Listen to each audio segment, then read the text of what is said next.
La vie chrétienne commence par la nouvelle naissance. Mais ce n'est que le début, car après vient la croissance jusqu'à la maturité. Luc chapitre 2 verset 40 nous dit que l'enfant Jésus croissait et se fortifiait. À l'âge de 12 ans, il est écrit que Jésus croissait en sagesse, en stature et en grâce devant Dieu et devant les hommes, et ce malgré qu'il était la parole de Dieu faite chair. Cela est écrit à son sujet dans Luc chapitre 2 verset 52 et chapitre 1 verset 14. Jésus a commencé son ministère à l'âge de 30 ans, bien que dès l'âge de 12 ans, il savait qu'il était sur la terre pour s'occuper des affaires de son Père. Luc chapitre 2 verset 49, Luc chapitre 3 verset 23. Jésus a été baptisé à 30 ans et reconnu fils et non plus enfant par Dieu son Père. Ce n'est pas son âge qui a fait de lui un fils, c'est sa maturité spirituelle.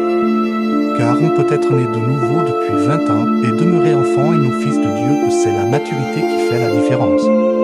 Maintenant que Jésus est déclaré fils par le Père et qu'il est rempli du Saint-Esprit, il est prêt à être conduit par l'Esprit dans le désert pour être tenté par Satan pendant 40 jours. Luc chapitre 4 verset 1 à 3.